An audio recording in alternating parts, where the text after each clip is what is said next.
Black magic అంటే చేతబడులు, క్షుద్ర పూజలు. ఈ కాన్సెప్ట్ పైన చాలా మూవీస్ నే తీశారు. కానీ క్షుద్ర పూజలు మనం అనుకున్నట్టుగా ఉంటాయా? అవి తెలుసుకోవడానికి మన ఇండియాలోనే చాలా కేసెస్ జరిగాయి. కానీ ఆ కేసెస్ ని మనం రోజులు గడిచే కొద్దీ మర్చిపోతుంటాం. కానీ నేను ఈరోజు చెప్పబోయే కేసు మీరు ఒక్కసారి వింటే మీ లైఫ్ లోనే ఈ స్టోరీని మర్చిపోవడం చాలా కష్టం. నేను మాట్లాడుతున్నది గుజరాత్ లో 1980s లో జరిగిన బ్లాక్ మ్యాజిక్ కేస్. సో ఈ కేసు వచ్చేసి చాలా కాన్ఫిడెన్షియల్ అన్నమాట. కరెక్ట్ గా పేర్లు, ప్లేసెస్ నేను కరెక్ట్ గా చెప్పకూడదు. సో ప్లేసెస్ మరియు పేర్లు అలా మార్చి మార్చి చెప్తుంటాను. బట్ స్టోరీ మాత్రం క్లియర్ గా మీకు అర్థమవుతుంది. సో వీడియో మొత్తంలో క్లిప్స్ కూడా చాలా హరిబుల్ గా ఉంటుంది. సో జాగ్రత్తగా వినండి. సో ఇక స్టార్ట్ చేద్దామా? ఈ కేసులో ఫ్యాక్ట్స్ అనేది మనం చాలా ట్రస్టెడ్ ప్లేసెస్ నుంచి తీసుకున్నాం. 18th August 1981 గుజరాత్ లో గోవింద్పూర్ అనే ఒక చిన్న ఊరు. ఈ ఊర్లో ఎక్కువ అంటే ఎక్కువ 100 మంది మాత్రమే ఉంటారు. వాళ్ళల్లో 2 పిల్లలు ఉన్నారు, భావేష్ మరియు హర్ష్. ఈ పేర్లు బాగా గుర్తుపెట్టుకోండి. వీళ్ళిద్దరూ చిన్నప్పటి నుంచే మంచి స్నేహితులు. ఆ సమయంలో వీళ్ళిద్దరూ 9th క్లాస్ చదువుతున్నారు. అయితే వీళ్ళు చదువుతున్న స్కూల్ చాలా స్ట్రిక్ట్ స్కూల్ అన్నమాట.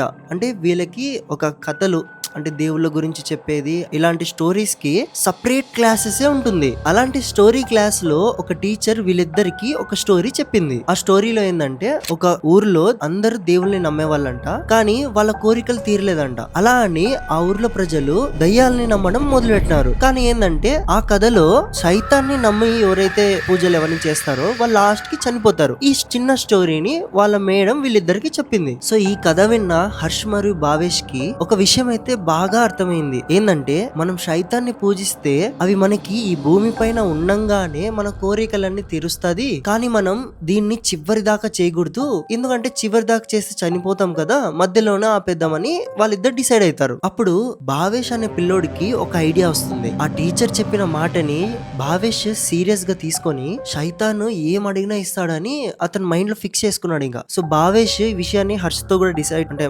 మాట్లాడుకుంటాడు. కానీ హర్ష్ ఏమో అంత సీరియస్ తీసుకోడు.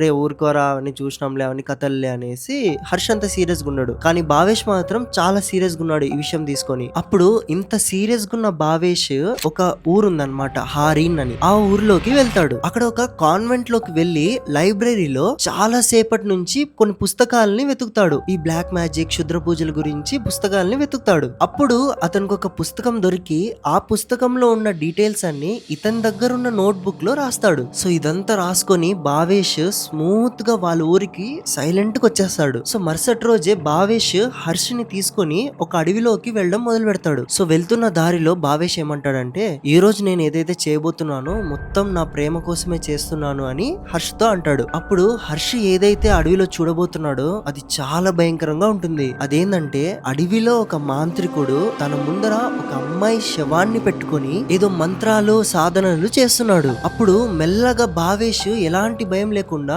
ఆ మాంత్రికుడు ఆ అమ్మాయి ముందర కూర్చుంటాడు. ఇది చూసిన హర్ష్ ఆ పిచ్చి ఎక్కి ఆ భయంతో అడవిలోంచి బయటికి ఆ ఊర్లోకి వచ్చేస్తాడు. ఆ ఊర్లో ఎంటర్ అవ్వంగానే ఒక స్కూల్లోకి దూరుతాడు. ఆ స్కూల్లో వెళ్లి దాక్కున్న తర్వాత హర్ష్ ఆ భయంతో రాత్రంతా అలా పడుతూనే పడుకునేస్తాడు. పొద్దున్నే స్కూల్లో టీచర్స్ అందరూ వచ్చి ఏమైంది అని అడిగితే మొత్తం క్లియర్ గా ఏం జరిగిందో హర్ష్ వాళ్ళ టీచర్స్ అందరికి చెప్పేశాడు. అందరూ మూట గట్టి ఆ అడవిలో వెళ్లేలోపు చాలా లేట్ అయిపోయింది అనమాట. అక్కడ మాంత్రికుడు మంత్రాలు చేస్తుండేనే అతను ఎక్కడా కనబడ్డు. కానీ ఆ మాంత్రికుడు ముందరున్న శవంని చాలా ఘోరంగా ముక్కలుగా కోసి పడేశాడు. ఇలా కొంచెం ఇలా పక్కన తిరిగి చూస్తే అక్కడ భావేష్ యొక్క డెడ్ బాడీ పడుంది. సో ఈ కేసుని వెంటనే చాలా సీరియస్ కేసులా తీసుకొని పోలీస్ వాళ్ళు చాలా స్ట్రిక్ట్ గా ఇన్వెస్టిగేషన్ చేస్తారు. సో ఇలాంటి టైంలో భావేష్ యాక్చువల్లీ ప్రేమిస్తున్న అమ్మాయి కోసం ఈ క్షుద్ర పూజలు చేయాలనుకుంటాడు కదా. సో ఇప్పుడు భావేష్ చనిపోయినాడు. సో భావేష్ ఏ అమ్మాయి కోసం అయితే ఈ క్షుద్ర పూజలు చేశాడో ఆ అమ్మాయి పేరు హన్స. ఇప్పుడు హన్సాకి మెల్లమెల్లంగా హెల్త్ చెడిపోవడం స్టార్ట్ అయింది. అది చెడిపోవడం కూడా ఎంత ఘోరంగా, ఆమె బాడీ మొత్తం బ్లాక్ మచ్చలు వచ్చేసినాయి. అసలు అమ్మాయికి సడన్ గా ఇదేం రోగము అసలు ఈ ఊర్లో వాళ్ళకి ఎవ్వరికి అర్థం కాలేదు. ఏ డాక్టర్ దగ్గర తీసిపోయినా ఏదో ఒక మందులు రాయడం పంపించడం ఇదే జరుగుతుంది. కానీ ఎవ్వరు డయాగ్నోస్ చేయలేకున్నారు. రాను కొన్ని రోజుల తర్వాత బాడీ మొత్తం అలా నల్ల మచ్చలు పడి ఆ అమ్మాయి చనిపోతుంది. సో అందరు ఊర్లో వాళ్ళు ఏమనుకుంటున్నారంటే భావేష్ ఆత్మని ఆ అమ్మాయిని చంపేసి చంపేసింది అని అనుకుంటున్నారు. సో ఇప్పుడు ఏంటంటే భావేష్ వాళ్ళ మదర్ అండ్ ఫాదర్ మరియు హన్స యొక్క మదర్ అండ్ ఫాదర్ కలిసి కూర్చొని ఒక మీటింగ్ ఏర్పాటు చేస్తారు. ఆ తర్వాత వీళ్ళిద్దరు ఫ్యామిలీస్ ఒక గుడిలోకి వెళ్లి భావేష్ కోసం ఒక శాంతి పూజని ఏర్పాటు చేస్తారు. ఆ పూజ స్టార్ట్ అయినప్పటి నుంచి గుడి చుట్టుపక్కలంతా ఎవరు అరుస్తున్నట్టుగా వినపడుతూనే ఉంది. కరెక్ట్ గా 10 నిమిషాల తర్వాత హన్స వాళ్ళ అమ్మకి ఏదో పిచ్చి పట్టినట్టు గుడి బయటకు వచ్చి చూస్తే సేమ్ హన్స వాళ్ళ అమ్మకు కూడా నల్ల నల్ల మచ్చలు బాడీ పైన లేసింది. సేమ్ తన కూతురు హన్సకి అయిందే సేమ్ అలానే వాళ్ళ మదర్ కూడా అయింది. వెంటనే వాళ్ళ మదర్ ని ఇంటికి తీసుకొచ్చేస్తారు. ఇప్పుడు అందరు ఇంటికి వచ్చిన తర్వాత ఏం గమనించినారంటే ఆ పూజలో ఎవరెవరైతే కూర్చున్నారో ప్రతి ఒక్కరికి బాడీ మీద నల్ల మచ్చలు రావడం స్టార్ట్ అయినాయి. సేమ్ హన్సకు వచ్చిందే అలానే. అలా బాడీ పైన నల్ల మచ్చలు వచ్చేసి ఆ సివియారిటీకి రాత్రి అందరు చనిపోయినారు. వీళ్ళల్లో ఫస్ట్ వాళ్ళ మదర్ కి వచ్చింది కదా హన్స వాళ్ళ మదర్ కి, ఆమె గోడ పైన దేవుడి పేరు రాస్తూ చనిపోయింది. సో ఇప్పుడు టోటల్ గా 7 మంది చనిపోయిన తర్వాత ఈ కేసుని పోలీస్ ఆఫీసర్స్ వాళ్ళ పై అధికారులకి ఇచ్చేసినారు. ఇప్పుడు పై అధికారులు ఏం చేసినారంటే భావేష్ యొక్క ఫ్రెండ్ ఉన్నాడే హర్ష్, అతను ఇంకా బ్రతికే ఉన్నాడు కదా, అతని దగ్గరికి వెళ్లారు. వెళ్లి ఈ స్టోరీని ఫస్ట్ నుంచి మొత్తం కనుక్కున్నారు. తర్వాత హర్ష్ ఇలా చెప్పడంతో వాళ్ళకి ఒక బుక్ ఉంది, భావేష్ కి ఒక బుక్ ఉంది, నేను స్టార్టింగ్ లో చెప్పాను కదా, ఆ బుక్ ని వెతకడానికి పోలీస్ వాళ్ళందరూ వెళ్లారు. అండ్ వాళ్ళకి ఆ బుక్ దొరికింది కూడా. అండ్ ఆ బుక్ లో రాసున్నది పోలీస్ వాళ్ళు చదివి షాక్ అయిపోయినారు. ఇదేంది మొత్తం బ్లాక్ మ్యాజిక్ ఇవన్నీ ఉన్నాయి అనేసి షాక్ అయిపోయినారు. ముఖ్యంగా ఒక లైన్ ఉంటుంది ఆ బుక్ లో, ఈ శుద్ర పూజలు చేసేటప్పుడు ఒక డెడ్ బాడీ మన ముందర ఉండాలి అని రాసి ఉంటుంది. దాంతో పాటు బాడీ యొక్క అంటే ఇలా మనిషి యొక్క మాంసం కూడా పక్కన పెట్టాలి అని రాసి ఉంటుంది. ఇది చూసే ఎక్కువగా వాళ్ళు షాక్ అయిపోయారు అనమాట. సో వెంటనే భావేష్ ఏ కాన్వెంట్ కి అయితే వెళ్లి శుద్ర పూజలన్నీ రాసుకుని వస్తాడు కదా, ఆ కాన్వెంట్ కి పోలీస్ వాళ్ళు వెళ్తారు. ఆ కాన్వెంట్ కి వెళ్లి వీళ్ళు ఎంత వెతికినా అక్కడ మాత్రం వీళ్ళకి ఆ బుక్ అనేది దొరకలేదు. ఆల్సో హర్ష ఏ మాంత్రికుడిని అయితే చూసినాడో ఆ మాంత్రికుడు ఎలా ఉంటాడని పోలీసు వాళ్ళకి చెప్పిన తర్వాత అలాంటి మాంత్రికుడు ఎవరైనా ఉన్నారని వెతికినా అతను ఎక్కడా కనబడలేదు. ఆఖరికి గోవిందపురంలో ఇలాంటి ఒక మాంత్రికుడు ఉండేవాడు కానీ చనిపోయారు అని చెప్పేసినారు అనమాట. లాస్ట్ కి ఇప్పుడు ఆ మాంత్రికుడు ముందర ఒక శవంలా అమ్మాయి పెట్టారు చూడండి, ముక్కలుగా కోసేశారు. తర్వాత రోజు ఆ అమ్మాయి అసలుకి ఎవరో అనేది కూడా ఎవ్వరు కనుక్కోలేకపోయారు. సో అన్ని ఇలా ప్రూఫ్స్ లేకుండా ఎవరు ఏం చేస్తున్నారు అనే ఎవిడెన్స్ లేక పై అధికారులు ఈ కేసుని 1984 లో క్లోజ్ చేసేసినారు. సో ఇక్కడ మాంత్రికుడు చనిపోయినాడు, భావేష్ చనిపోయినాడు, భావేష్ ప్రేమించిన అమ్మాయి చనిపోయింది, వాళ్ళ పేరెంట్స్ చనిపోయినారు, భావేష్ వాళ్ళ పేరెంట్స్ చనిపోయినారు. ఇప్పుడు బ్రతికున్నది